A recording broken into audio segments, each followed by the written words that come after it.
아니에요. 저는 유감범이 아니에요. 저는 아이들을 구한 거예요. 한밤중 청송제 저택. 별채 주방 창고 문이 박차고 열립니다. 손전등 불빛이 충격적인 장면을 비춥니다. 한 여자가 새 아기를 품에 안고 구석에 웅크리고 있습니다. 생후 2달 된 새쌍둥이였습니다. 사장님, 현장을 잡았습니다. 관리인이 고함을 지릅니다. 이 여자가 아기들을 납치했습니다. 정우영 사장의 얼굴이 사색이 됩니다. 아내를 잃은 지 불과 2달. 이제 새 딸마저 잃을 뻔했단 말인가? 경비원들이 여자를 에워쌉니다. 그녀의 주머니에서 죽은 안주인의 비치 팔찌가 나옵니다. 결정적 증거였습니다. 감시 카메라는 그녀가 한밤중에 아기들을 몰래 데리고 나가는 모습을 담고 있었습니다. 신생아실 온도는 정상이었습니다. 모든 증거가 그녀를 범인으로 가리켰습니다. 하지만 이 26살 여자 한서진은 계속 같은 말만 반복합니다. 구했어요. 제가 아기들을 구한 거예요. 미친 사람처럼 보였습니다. 아무도 믿지 않았습니다. 그런데 정말로 만약에 그녀의 말이 사실이라면, 만약 누군가 치밀하게 가난한 여자를 범죄자로 조작했다면, 그렇다면 진짜 범인은 대체 누구일까요? 그리고 왜 갓난아기들을 위험에 빠뜨린 걸까요? 당신이 상상하는 것보다 훨씬 더 충격적인 진실이 기다리고 있습니다. 구독 버튼을 눌러주세요. 믿을 수 없는 반전의 이야기를 매일 전해드립니다. 알림 설정까지 해두시면 놓치지 않으실 수 있습니다. 자, 그럼 이 끔찍한 밤이 시작되기 일주일 전으로 돌아가 보겠습니다. 한서진은 새벽 5시에 일어났습니다. 부산 달동네의 작은 반지하 방에서였습니다. 찬물로 세수를 하고 거울을 봤습니다. 26살 여자의 얼굴이 비쳤습니다. 피곤해 보였지만 포기하지 않은 눈빛이었습니다. 가방에는 요양보호사 수료증이 들어 있었습니다. 일주일 전에 받은 것이었습니다. 서울대 간호학과 중퇴라는 과거는 아무도 몰랐습니다. 학력이 오히려 편견을 만든다는 걸 알았기 때문입니다. 버스를 2번 갈아타고 경기도 용인으로 향했습니다. 청송제라는 저택이었습니다. 구인 광고를 보고 연락했습니다. 입주 도우미를 찾는다는 내용이었습니다. 생후 2달 된 새쌍둥이를 돌보는 일이었습니다. 월급은 지금까지 받았던 것의 2배였습니다. 숙식도 제공된다고 했습니다. 아버지의 빚을 갚을 수 있는 기회였습니다. 저택 앞에 도착했을 때 숨을 멈췄습니다. 너무 컸습니다. 전통 한옥과 현대식 건물이 조화를 이룬 곳이었습니다. 대문을 열고 들어서자 김순희가 나왔습니다. 50대 중반의 여자였습니다. 가정부 반장이라고 소개했습니다. 차갑게 서진을 훑어봤습니다. 면접실로 안내되었습니다. 잠시 후 정우영이 들어왔습니다. 34살의 젊은 사장이었습니다. 깔끔한 정장에 단정한 헤어스타일이었습니다. 하지만 눈빛은 생기가 없었습니다. 깊은 슬픔이 고여 있었습니다. 한서진 씨죠? 그의 목소리는 낮고 차분했습니다. 감정이 없었습니다. 네, 사장님. 서진은 긴장했습니다. 그는 이력서를 훑어봤습니다. 아기를 돌본 경험이 있습니까? 친척 아기들을 돌봐본 적이 있습니다. 밤샘 근무가 가능합니까? 네, 가능합니다. 내일부터 시작할 수 있습니까? 네, 시작하겠습니다. 정우영은 고개를 끄덕였습니다. 면접은 그렇게 짧게 끝났습니다. 그는 한 번도 제대로 그녀를 보지 않았습니다. 서류만 확인했습니다. 기계적이었습니다. 서진은 이상하게 가슴이 답답했습니다. 저 사람은 얼마나 아플까요? 직원 숙소로 안내되었습니다. 작지만 깨끗한 방이었습니다. 창문 밖으로 정원이 보였습니다. 가방에서 낡은 노트를 꺼냈습니다. 어머니의 자장가 가사가 적혀 있었습니다. 유일하게 남은 기억이었습니다. 서진은 노트를 가슴에 안았습니다. 여기서 잘할 수 있을까요? 두려움이 밀려왔습니다. 밤늦게 창문으로 본체를 바라봤습니다. 한 방에만 불이 켜져 있었습니다. 서재였습니다. 정우영이 혼자 앉아있는 모습이 희미하게 보였습니다. 사진을 들여다보고 있었습니다. 아마도 돌아가신 아내의 사진일 것입니다. 서진은 가슴이 먹먹해졌습니다. 알 수 없는 연민이었습니다. 다음 날부터 서진의 일이 시작되었습니다. 이정민 간호사를 만났습니다. 30살의 날카로운 여자였습니다. 첫 인사부터 차갑게 대했습니다. 당신은 보조일 뿐이라고 못을 박았습니다. 우유병 소독하고 기저귀 빨래하고 방 청소나 하라고 했습니다. 아기는 절대 함부로 만지지 말라고 경고했습니다. 일은 생각보다 많았습니다. 새쌍둥이를 돌보는 건 전쟁 같았습니다. 한 아이가 울면 다른 아이들도 따라 울었습니다. 이정민은 능숙하게 처리했지만 짜증을 냈습니다. 밤이 되면 더 심했습니다. 서진은 복도에서 그 소리를 들었습니다. 가슴이 아팠습니다. 어느 날 밤 이정민이 저녁 식사를 하러 자리를 비웠습니다. 서진에게 30분만 지켜보라고 했습니다. 절대 만지지 말라고 강조했습니다. 하지만 둘째 수빈이 심하게 울기 시작했습니다. 배가 아픈 듯 다리를 오므렸습니다. 서진은 망설이다가 조심스럽게 수빈을 안아 올렸습니다. 부드럽게 흔들며 노래를 불렀습니다. 어머니의 자장가였습니다. 신기한 일이 일어났습니다. 수빈이 울음을 멈췄습니다. 다른 두 아이도 조용해졌습니다. 마치 그 목소리를 알아보는 것 같았습니다. 아름다운 목소리네요. 뒤에서 목소리가 들렸습니다. 정우영이 문 앞에 서 있었습니다. 죄송합니다. 울어서. 서진이 당황했습니다. 괜찮아요. 오히려 고마워요. 정우영이 방으로 들어왔습니다. 아이들이 좋아하네요. 그는 다른 침대 옆에 섰습니다. 수아를 내려다봤습니다. 아기가 작은 손을 움직였습니다. 정우영은 조심스럽게 손가락을 내밀었습니다. 제 아내도 노래를 잘 불렀어요. 그가 조용히 말했습니다. 출산 전까지 매일 배에 대고 불러줬죠. 서진은 아무 말도 하지 못했습니다. 부인께서 분명 좋은 분이셨을 거예요. 그녀가 조심스럽게 말했습니다. 네, 너무 좋은 사람이었어요. 그의 목소리에 죄책감이 묻어났습니다. 침묵이 흘렀습니다. 어색하지 않은 침묵이었습니다. 둘 다 상실을 아는 사람들이었습니다. 며칠이 지나면서 서진과 새쌍둥이 사이에는 특별한 유대가 생겼습니다. 아기들은 서진의 목소리에만 반응했습니다. 이정민은 그것을 질투했습니다. 눈빛이 점점 차갑게 변했습니다. 정우영은 가끔 문 앞에 서서 지켜봤습니다. 서진이 아기들에게 노래 부르는 모습을요. 그는 아무 말도 하지 않았습니다. 그저 조용히 들을 뿐이었습니다.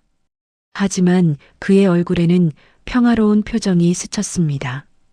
오랜만에 느끼는 평온함이었습니다. 일주일이 지났습니다. 이상한 일들이 일어나기 시작했습니다. 서진의 유니폼이 바뀌어 있었습니다. 원래보다 훨씬 큰 옷이었습니다. 다음 날에는 우유병 개수가 맞지 않았습니다. 이정민이 4개밖에 없다고 소리쳤습니다. 서진은 분명히 6개를 준비했는데 당황했습니다. 복도를 지나다 직원들의 속삭임을 들었습니다. 그저 일을 하러 왔을 뿐인데 의심받았습니다. 가난한 사람은 언제나 그랬습니다. 그날 저녁 정원을 걷고 있을 때 정우영을 마주쳤습니다. 그도 산책 중이었습니다. 서진 씨, 괜찮으세요? 그가 물었습니다. 네, 괜찮습니다. 하지만 목소리가 떨렸습니다. 거짓말이네요. 직원들 말 들었어요. 서진은 놀랐습니다. 그가 알고 있었다니요. 신경 쓰지 마세요. 사람들은 항상 뭔가 말하고 싶어 하니까요. 그가 위로했습니다. 당신이 아이들을 잘 돌보고 있다는 걸 제가 압니다. 그게 중요한 거예요. 진심이었습니다. 고맙습니다, 사장님. 며칠 후 밤이었습니다. 서진이 신생아실에서 아기들을 재우고 있었습니다. 정우영이 들어왔습니다. 요즘 자주 들르곤 했습니다. 오늘 회사에서 힘든 일이 있어서요. 그가 말했습니다. 잘하실 거예요. 서진이 조용히 말했습니다. 이렇게 새 아이를 키우면서 회사도 운영하시잖아요. 대단한 거예요. 정우영은 그녀를 바라봤습니다. 오랜만에 누군가 자신을 칭찬해 줬습니다. 서진 씨는 어떻게 버텨요? 혼자서요. 그냥 하루하루요. 내일 걱정은 내일 하는 거죠. 둘은 서로를 바라봤습니다. 같은 상처를 가진 사람들이었습니다. 말하지 않아도 알 수 있었습니다. 어느 날 복도에서 전기 패널이 열려 있는 것을 발견했습니다. 평소에는 잠겨 있었는데 말입니다. 가까이 가보니 누군가 만지작거린 흔적이 있었습니다. 바닥에 무언가 반짝이는 게 보였습니다. 빛이 팔찌였습니다. 거실 사진에서 본 것이었습니다. 돌아가신 안주인의 것이었습니다. 왜 여기 있을까요? 서진은 혼란스러웠습니다. 망설이다가 주머니에 넣었습니다. 정우영에게 전해드려야겠다고 생각했습니다. 하지만 그날 밤은 그를 만나지 못했습니다. 내일 드리면 되겠지. 별 생각 없이 넘겼습니다. 자신이 함정에 빠지고 있다는 것도 모른 채 그날은 유난히 추운 2월 중순 밤이었습니다. 서진은 새벽 1시쯤 이상한 느낌에 잠이 깼습니다. 무언가 잘못되었다는 본능이었습니다. 신생아실로 달려갔습니다. 문을 열자 차가운 공기가 얼굴을 때렸습니다. 온도계는 12도를 가리켰습니다. 공조 시스템이 완전히 꺼져 있었습니다. 새쌍둥이가 파랗게 떨고 있었습니다. 서진의 심장이 멎는 것 같았습니다. 저체온증이었습니다. 비상벨을 눌렀지만 작동하지 않았습니다. 도움을 청하러 갈 시간이 없었습니다. 재빨리 생각했습니다. 별채 주방 창고였습니다. 김순이가 말했었습니다. 거기에는 식재료 때문에 겨울 내 난로가 있다고. 서진은 새 아기를 조심스럽게 안았습니다. 자신의 외투로 감쌌습니다. 복도를 달렸습니다. 정원을 가로질렀습니다. 별채 주방 창고 문을 열었습니다. 안은 따뜻했습니다. 난로가 불을 비추고 있었습니다. 아기들을 내려놓고 담요를 덮어줬습니다. 자장가를 불렀습니다. 목소리는 떨렸지만 계속 불렀습니다. 시간이 얼마나 지났을까요? 아기들의 체온이 올라오기 시작했습니다. 그때 문이 갑자기 열렸습니다. 정우영이 서 있었습니다. 뒤에 장민석과 경비원들이 있었습니다. 손전등 불빛이 서진을 비쳤습니다. 정우영의 얼굴은 창백했습니다. 충격과 혼란이 뒤섞인 표정이었습니다. 사장님 보십시오. 이 여자가 아기들을 유괴했습니다. 장민석이 큰 소리로 외쳤습니다. 아니에요. 저는 구한 거예요. 신생아실이 너무 추워서. 서진이 설명했습니다. 거짓말입니다. 장민석이 끊었습니다. 정우영은 아무 말도 하지 못했습니다. 사장님, 서진이 그를 바라봤습니다.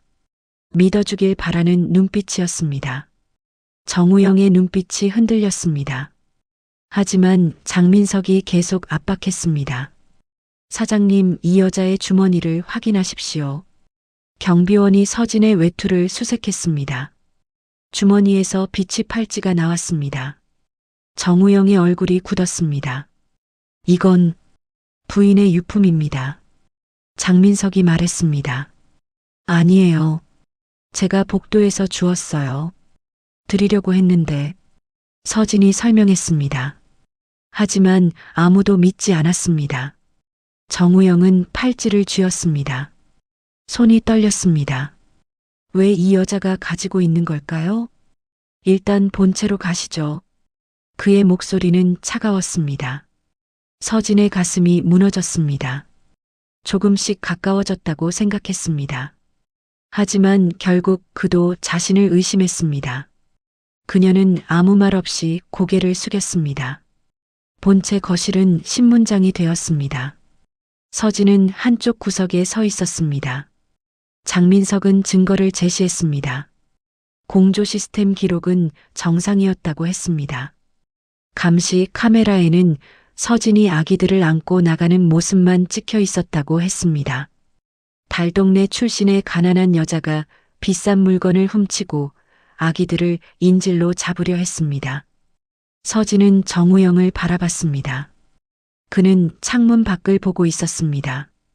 그녀를 쳐다보지 않았습니다. 사장님, 서진이 조용히 불렀습니다. 천천히 고개를 돌렸습니다. 그들의 눈이 마주쳤습니다. 서진의 눈에는 눈물이 고여 있었습니다. 거짓말쟁이의 눈이 아니었습니다. 정우영의 가슴이 찢어지는 것 같았습니다. 믿고 싶었습니다. 하지만 모든 증거가 그녀를 가리켰습니다. 일단 오늘은 여기서 마무리합시다. 그가 결정했습니다. 서진 씨, 직원 숙소에서 쉬세요. 내일 다시 이야기하겠습니다. 서진은 작은 방으로 돌아갔습니다. 온몸에 힘이 빠졌습니다. 하지만 포기할 수 없었습니다. 스스로 증명해야 했습니다. 새벽에 조용히 방을 나왔습니다. 신생아실 공조 시스템 제어판을 확인했습니다. 새벽 1시에 시스템이 수동으로 꺼졌다가 1시간 후 다시 켜진 기록이 있었습니다. 조작이었습니다. 휴대폰으로 사진을 찍었습니다. 그리고 평소 장민석이 자주 들렀던 별채 창고로 갔습니다. 구석에 큰 상자들이 보였습니다. 포장이 뜯어지지 않은 새 제품들이었습니다. 프리미엄 신생아 공조 시스템.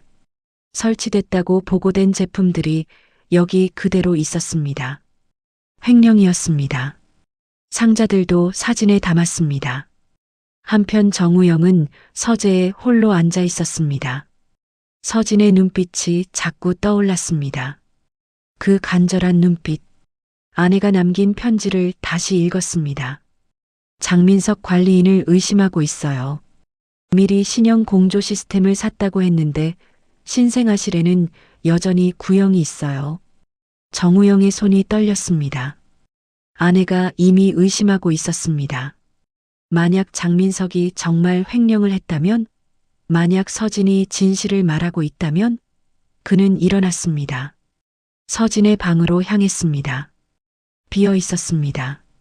정원을 수색했습니다. 별채 쪽에서 희미한 불빛이 보였습니다. 조심스럽게 다가갔습니다. 창문으로 들여다봤습니다. 서진이 상자들을 확인하고 있었습니다. 혼자서 증거를 찾고 있었습니다. 정우영의 가슴이 뜨거워졌습니다. 이 여자는 범인이 아니었습니다. 오히려 피해자였습니다. 홀로 싸우고 있었습니다. 아무도 믿어주지 않는데도 포기하지 않았습니다. 서진 씨. 서진은 깜짝 놀라 돌아봤습니다. 사장님, 도와줄게요. 정우영이 말했습니다. 함께 진실을 밝혀요. 서진의 눈에 눈물이 고였습니다. 정말요? 네. 미안해요. 의심해서. 그가 다가와 그녀의 손을 잡았습니다. 이제 혼자가 아니에요. 다음 날 정우영과 서진은 함께 움직였습니다. 본체 지하 서버실로 내려갔습니다. 메인 컴퓨터를 켜고 백업 폴더를 열었습니다. 그날 밤 영상을 재생했습니다. 화면에 복도가 나타났습니다. 새벽 1시쯤이었습니다. 장민석이 전기 패널을 조작하는 모습이었습니다. 몇 분 후 이정민이 나타났습니다. 다 됐어요? 네, 시스템 꺼졌어요. 팔찌는 저 여자 주머니에 넣었고요. 정우영의 얼굴이 창백해졌습니다. 모든 것이 계획된 것이었습니다. 이 영상을 저장해야 해요. 서진이 말했습니다. USB에 파일을 복사했습니다. 정우영은 서진을 돌아봤습니다. 정말 미안해요. 괜찮아요. 이제 진실을 밝힐 수 있잖아요. 서진이 미소 지었습니다. 아내의 편지를 함께 읽었습니다. 장민석 관리인을 의심하고 있어요. 서진이 조용히 말했습니다. 부인께서 이미 알고 계셨군요. 네. 하지만 저는 듣지 않았어요. 정우영의 목소리에 자책감이 묻어났습니다. 사장님 잘못이 아니에요. 서진이 그의 어깨에 손을 올렸습니다. 부인께서도 그렇게 생각하실 거예요. 그녀의 따뜻함이 그를 위로했습니다. 둘은 서로를 바라봤습니다. 짧은 순간이었지만 뭔가 달라졌습니다. 이제는 같은 싸움을 하는 동료였습니다. 저녁이 되었습니다. 모든 증거가 모였습니다. 이제 경찰에 신고해야 해요. 서진이 말했습니다. 네. 내일 함께 가요. 정우영이 고개를 끄덕였습니다. 그는 주머니에서 작은 상자를 꺼냈습니다. 섬세한 은팔찌가 들어 있었습니다. 이건 혜림이가 생전에 고른 거예요. 아기들을 돌봐줄 사람에게 주려고요. 당신이 받아야 해요. 서진은 당황했습니다. 이건 너무 귀한 거예요. 당신도 귀한 사람이에요. 저와 아이들에게요. 정우영이 팔찌를 그녀의 손목에 채워줬습니다. 손가락이 그녀의 피부에 스쳤습니다. 서진은 얼굴이 붉어졌습니다. 이상한 감정이었습니다. 설명할 수 없었습니다. 고맙습니다. 그녀가 속삭였습니다. 제가 더 고마워요. 정우영도 속삭였습니다. 둘은 잠시 그렇게 서 있었습니다. 말없는 교감이었습니다. 정우영은 경찰에 신고했습니다. 이강수 형사가 사건을 맡았습니다. 모든 증거를 제시했습니다. 충분합니다. 피의자를 체포하겠습니다. 경찰관들이 청송제를 수색했습니다. 장민석은 사무실에서 서류를 태우고 있었습니다. 장민석 씨 횡령과 아동 학대 미수 혐의로 체포합니다. 수갑이 그의 손목에 채워졌습니다. 서진이 조용히 물었습니다. 돈 때문에 아기들을 위험에 빠뜨린 거예요? 장민석은 대답하지 못했습니다. 이정민도 체포되었습니다. 청송제 직원들이 지켜봤습니다. 서진 씨가 옳았어. 김순희가 서진에게 다가왔습니다. 미안해요. 서진은 고개를 저었습니다. 괜찮아요. 며칠 후 법원 판결이 나왔습니다. 장민석은 징역 7년, 이정민은 징역 3년의 집행유예를 받았습니다. 정의는 실현되었습니다. 판결이 끝난 날 저녁 정우영이 서진을 정원으로 불렀습니다. 해가 지고 있었습니다. 하늘이 주황빛으로 물들었습니다. 서진 씨, 그가 조용히 불렀습니다. 이 모든 일이 끝났어요. 이제 제 마음을 말할 수 있을 것 같아요. 서진의 가슴이 뛰었습니다. 처음에는 그저 고마웠어요. 아이들을 잘 돌봐줘서요. 하지만 시간이 지나면서 달라졌어요. 당신이 노래하는 모습을 볼 때마다 평화로웠어요. 당신이 웃을 때 저도 웃게 되었어요. 당신을 의심했을 때 제 마음이 얼마나 아팠는지 몰라요. 다시 믿게 되었을 때 얼마나 안도했는지도요. 이제 알았어요. 서진 씨, 저는 당신을 마음에 두고 있어요. 그의 목소리는 떨렸지만 확신에 차 있었습니다. 서진의 눈에 눈물이 고였습니다. 저도 언제부터였는지 모르겠어요. 당신의 슬픈 눈빛을 볼 때마다 가슴이 아팠어요. 웃게 해주고 싶었어요. 의심받았을 때도 화나지 않았어요. 이해했으니까요. 다시 믿어줬을 때 정말 기뻤어요. 저도 사장님의 아픔과 기쁨을 함께하고 싶어요. 서진의 목소리도 떨렸습니다. 정우영은 그녀를 껴안았습니다. 서진도 그를 껴안았습니다. 오랫동안 그렇게 서 있었습니다. 석양이 그들을 감쌌습니다. 따뜻한 빛이었습니다. 석 달이 지났습니다. 청송제는 평화를 되찾았습니다. 서진은 정식으로 새쌍둥이의 양육자가 되었습니다. 정우영과 함께 아이들을 키웠습니다. 어느 날 저녁 서진은 새쌍둥이에게 자장가를 불러주고 있었습니다. 수아가 웃었습니다. 수빈이 서진의 손가락을 잡았습니다. 수진이 평화롭게 잠들었습니다. 정우영이 문가에 서서 지켜보고 있었습니다. 미소 짓고 있었습니다. 언제부터 거기 있었어요? 서진이 물었습니다. 한참 전부터요. 당신이 노래하는 걸 보는 게 좋아서요. 그가 방으로 들어와 그녀 옆에 앉았습니다. 아이들이 정말 당신을 좋아해요. 저도 이 아이들을 사랑해요. 서진 씨. 정우영이 그녀의 손을 잡았습니다. 네. 우영은 주머니에서 작은 벨벳 상자를 꺼냈습니다. 섬세한 다이아몬드 반지가 있었습니다. 서진의 눈이 커졌습니다. 제 아내가 되어 이 아이들의 엄마가 되어 주시겠어요? 네. 서진이 대답했습니다. 눈물이 흘렀습니다. 기쁨의 눈물이었습니다. 정우영은 일어나 그녀를 껴안았습니다. 입을 맞췄습니다. 부드럽고 깊은 키스였습니다. 아기 침대에서 수아가 웃었습니다. 마치 축복하는 것 같았습니다. 한 달 후 작은 결혼식을 올렸습니다. 정원에서였습니다. 봄꽃들이 만개해 있었습니다. 하객은 많지 않았습니다. 가까운 사람들만 초대했습니다. 서진은 흰 드레스를 입었습니다. 정우영은 정장을 입었습니다. 새쌍둥이는 작은 바구니에 담겨 앞에 놓였습니다. 한서진, 당신을 아내로 맞이합니다. 기쁠 때나 슬플 때나 당신을 사랑하고 지키겠습니다.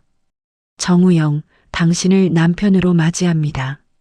우리 아이들과 함께 행복한 가정을 만들겠습니다.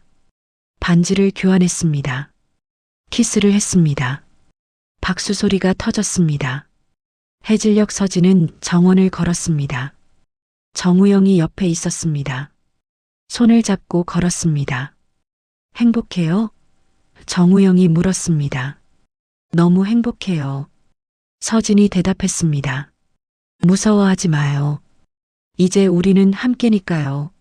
네, 함께요. 아기들이 유모차에서 평화롭게 자고 있었습니다. 가족이었습니다. 의심으로 시작됐지만 사랑으로 끝났습니다. 어둠 속에서 빛을 찾았습니다.